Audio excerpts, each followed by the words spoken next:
नमस्कार, आप देख रहे हैं टीएनपी न्यूज। मैं हूं आपके साथ फौजिया। हमारे एक खास कार्यक्रम हमारा उत्तर प्रदेश में आप सभी का स्वागत है। शुरुआत करेंगे।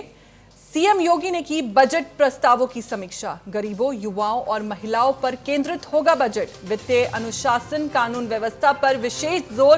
बैठक में विभिन्न विभागीय बजट प्रस्ताव। मुख्यमंत्री योगी आदित्यनाथ ने आगामी वित्तीय वर्ष 2026 से 27 के बजट प्रस्तावों पर एक महत्वपूर्ण बैठक की है। इस दौरान सीएम ने कहा कि बजट का केंद्र लोक कल्याण होना चाहिए और गरीब, किसान, श्रमिक, महिला, युवा और वंचित वर्ग के जीवन में सकारात्मक बदलाव लाना इसका लक्ष्य होना चाहिए। बैठक में विभागीय बजट प्रस्ताव, नई मांगे और केंद्रीय बजट 2026 से 27 के परिप्रेक्ष्य में चर्चा हुई।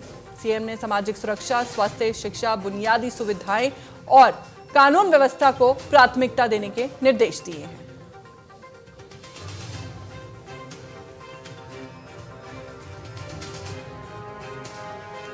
हमारे साथ इसी खबर पर ज्यादा जानकारी के साथ जुड़ चुके हैं UP bureau chief Nitin Singh. Nitin ji, मुख्यमंत्री ने बजट को लोक कल्याण से जोड़ने की बात कही है। इस बार आम लोगों को कौन सी बड़ी राहत मिल सकती है? मुख्यमंत्री योगी आदित्यनाथ ने शनिवार को महत्वपूर्ण बैठक की है और ये बैठक जो है वो 2026-27 का जो बजट है उसके प्रस्तावों पर थी। और साफ तौर पर मुख्यमंत्री योगी आदित्यनाथ ने पिछले लगभग 9 वर्षों में उत्तर प्रदेश के विकास, सुरक्षा और समृद्धि की जिस दिशा में ठोस प्रगति की है उसे प्रदेश की जनता को सरकार से बड़ी आशा है, ऐसा सीएम ने साफ तौर पर अधिकारियों से कहा है।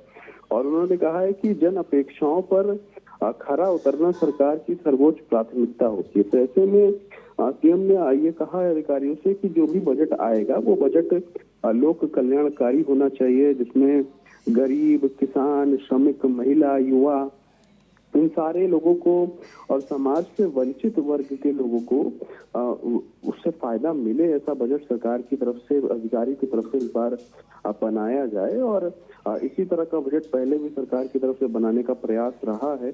कुल मिलाकर कहीं ना कहीं सरकार ये चाह रही है कि खाद्य सुरक्षा, आवास, स्वास्थ्य, शिक्षा और जो आवश्यक सेवाएं हैं, इन सारी सेवाओं को इन प्रस्तावों में जोड़ा जाए, जिससे जो आम व्यक्ति है, जो आखिरी पंक्ति में बैठा हुआ व्यक्ति है, उसे सरकारी योजनाओं का लाभ मिल सके। वो जो सरकार की तरफ से योजनाएं चलाई जा रही हैं उन योजनाओं का लाभ उठा सके। तो ऐसे कहीं ना कहीं ये प्रयास है सरकार का कि इस तरह की योजनाएं या इस तरह के बजट को इस बार लाया जाए जो आम व्यक्ति से जुड़ा हो, क्योंकि ये आखिरी बजट है। यहीं पर नितिन जी आपसे ये भी समझना चाहूंगी कि स्वास्थ्य, शिक्षा और कानून व्यवस्था को प्राथमिकता दी गई है, तो क्या इससे बजट का पूरा फोकस इन्हीं क्षेत्रों पर शिफ्ट होता दिख रहा है?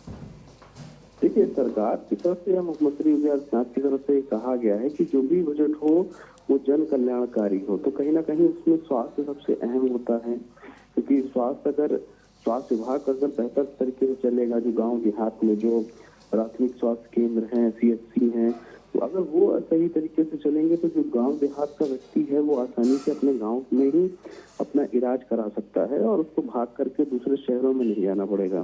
शिक्षा की बात की जाए तो शिक्षा कहीं ना कहीं भविष्य है हर देश का, हर प्रदेश का, परिवार का। अगर बच्चा शिक्षित होगा, युवा शिक्षित होगा, जाहिर सी बात है जो देश की रीढ़ की हड्डी है जिसे कहा जाता है युवा, वो अगर शिक्षित होगा तो अर्थव्यवस्था भी प्रदेश की बेहतर होगी, रोजगार सृजन होगा, हर व्यक्ति अपने पैरों पर खड़ा हो सकेगा।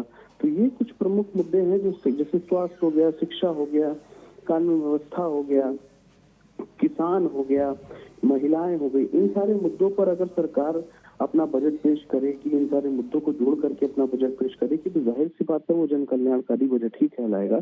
और बजट पेश होने के बाद अगर इन विषयों पर सही तरीके से काम हो, इनके लिए जो योजनाएं शुरू की जाए बजट में, या फिर जो भी बजट एलोकेट हो वो सही तरीके से लागू हो, जमीन पर उतरे, लोगों तक पहुंचे, तो जाहिर सी बात है प्रदेश विकासशील बनेगा, युवा रोजगार से जुड़ेगा, महिलाएं स्वावलंबी होंगी, किसान जो है उसके लिए भी बहुत कुछ होगा। तो ये सारी चीजें जो हैं और इसी को देखते हुए सीएम की बैठक हुई थी। जी चलिए ठीक है, बहुत बहुत शुक्रिया आपका नितिन जी, हमारे साथ जुड़ने के लिए और जानकारी साझा करने के लिए।